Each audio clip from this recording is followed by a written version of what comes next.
Добрый день, дамы и господа! Мы рады приветствовать вас в аукционном доме МакДугалс. Сегодня мы представляем вам наши топ-лоты, работы русских мастеров 19-20 веков. Перед вами работа Константина Сомова «Маскарад». Работа эта была написана в 1925 году во время пребывания Сомова в Соединенных Штатах. Тогда он готовился к выставке искусства русских художников, а также завязывал контакты с ведущими печатными изданиями и галеристами Америки.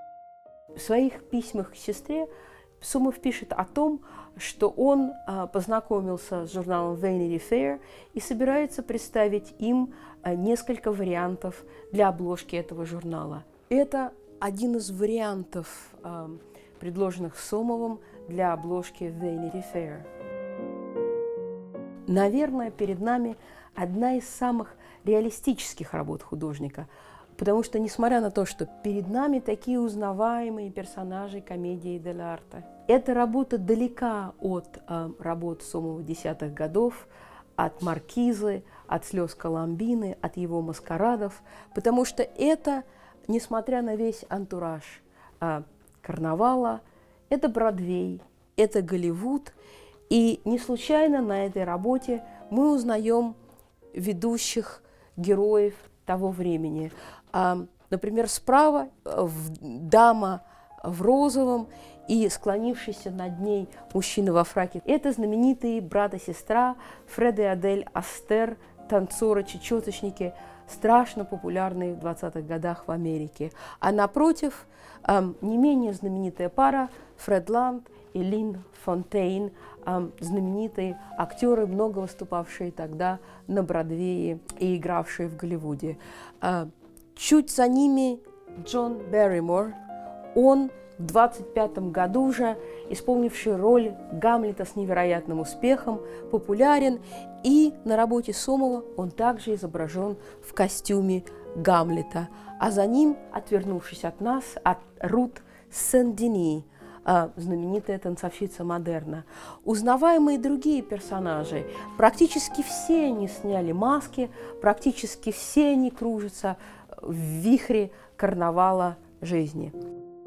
Это типичный Сомов. Это Сомов-мастер с невероятной выписанностью поясов, ожерелий, колечек, вееров, масок, шалей, тиар. Это тот Сомов, которого мы любим и знаем, и в то же время это Сомов в другой ипостаси, Сомов, который как будто ненадолго вышел из своей Dreamland, из тени снов и фантазий, Сомов, который пытается вписаться в суровую правду американской жизни.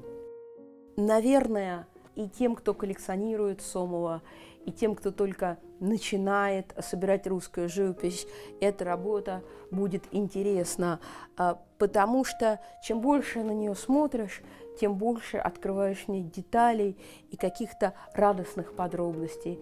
Но, наверное, если долго-долго вглядываться в работу, за всеми этими очень красивыми, нарядными парадными фигурами все больше и больше начинает выступать на первый план дирижер, хотя это всего лишь небольшой силуэт, темная фигура на фоне всего праздника, тем не менее он и есть тот, кто командует этим парадом. Наверное, это то и есть сам художник или творческая личность, которая с одной стороны незаметно, а с другой стороны и придает смысл всему этому пиршеству красок, цветов и жизни.